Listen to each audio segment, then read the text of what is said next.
So little gush of gratitude, excessive enthusiasm को बोलते हैं लिटिल गश ऑफ ग्रैटिट्यूड। तो लिटिल गश, गश मतलब होता है हवा का झोंका, और लिटिल लगा दो मतलब कम, और ए लिटिल लगा दो मतलब कुछ पॉजिटिव बोल रहे हो। तो लिटिल गश ऑफ ग्रैटिट्यूड एक मतलब हवा का, एक ग्रैटिट्यूड का एक झोंका, मतलब आप बहुत ज़्यादा एक्सेसिव इंथुजियाज्म में हो। A little gush of gratitude means excessive enthusiasm.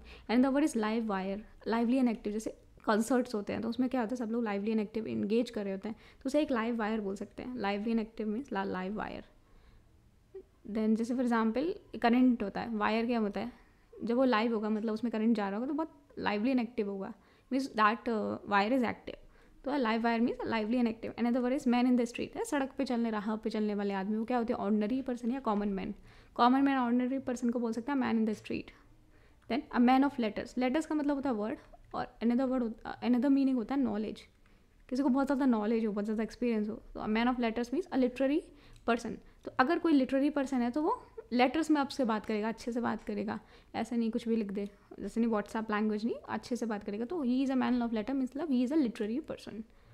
Then a month of Sundays, मतलब संडेज का मंथ है मीन्स बहुत लंबा टाइम। अब जैसे अगर किसी मंथ में संडेज ही संडेज है, मतलब आपके पास बहुत सारा फ्री टाइम होगा इन्जॉय करने के लिए, तो month of Sundays means a long time.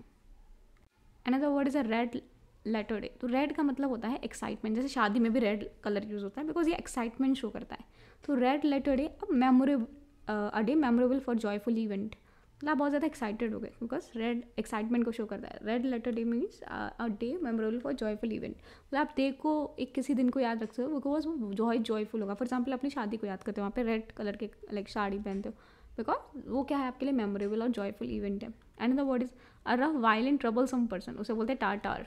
टाटार क्या होता है, दांतों के पीछे एक टाटार सा लग जाता है, आपको लगता है आराम से रिमूव हो जाएगा, पीला पीला हो जाता है, लेकिन उसको रिमूव करना बहुत ही डिफिकल्ट है। तो ऐसे ही एक पर्सन जो बहुत ही रफ है, वायलेंट ट्रबलसम पर्सन है, उसको ही डील करना बहुत रिमूव करता है, तो इसे बोलते हैं टू कैच अ टाटार।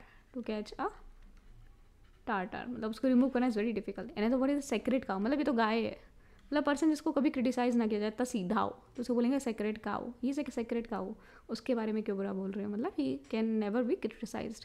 अ शॉट इन द डार्क मतलब अंधेरे में तीर चलाना, मतलब कुछ गैस करने की कोशिश करना। अटेम्प्ट टू गेस समथिंग, इसे बोलते हैं शॉट इन द डार्क।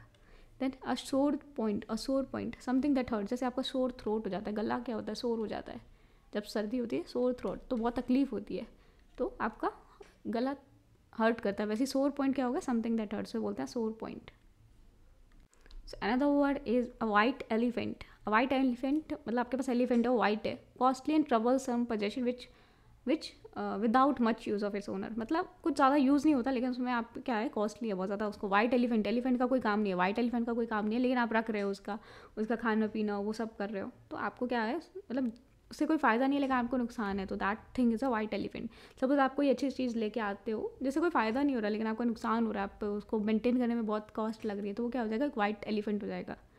जैसे आप एक गाड़ी खरीद लो बहुत बड़े बड़े इलाके में, तो जैसे आपने पर्श खरीद ली, लेकिन आपका जो इलाका है वो गांव जैसा है, आप वहाँ पे पर्श चला भी नहीं सकते, तो वो क्या आपके लिए क्या होगी, वाइट एलिफेंट। आपको इंश्योरेंस के पैसे देने पड़ेंगे, आपको सब कुछ उसको मेंटेन करना पड़ेगा, लेकिन वो आपके लिए कोई काम की नहीं है उस जगह में, आपको क्या आप चला ही नहीं पाओगे ऐसी जगह, तो वो क्या है, वो आपके लिए एक वाइट एलिफेंट है।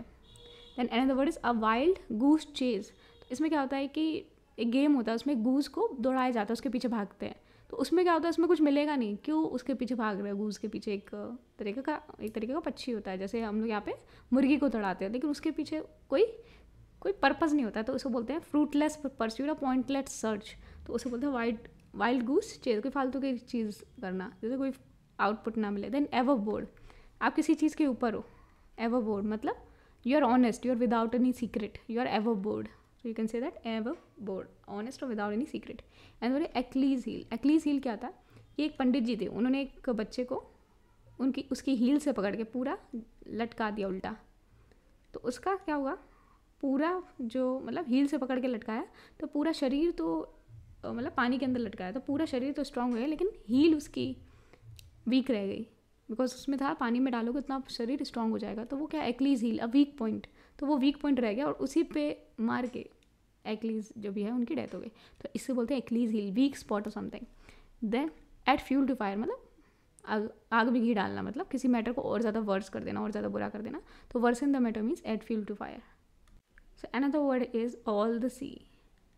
ऑल द सी, जब टाइटैनिक का जहाज़ डूबा था तो सब लोग पजल थे कि क्या हो गया, एकदम जहाज कैसे डूब गया। तो L, all at sea means puzzled, सब लोग कन्फ्यूज हो तो इसे बोलते हैं all at sea. All ears, I am all ears means I am attentive, I am listening to you, I am all ears, मतलब मैं सुन रहा हूँ आपको, मैं अटेंटिव हूँ, तो इसे बोलते हैं ऑल ईयर्स।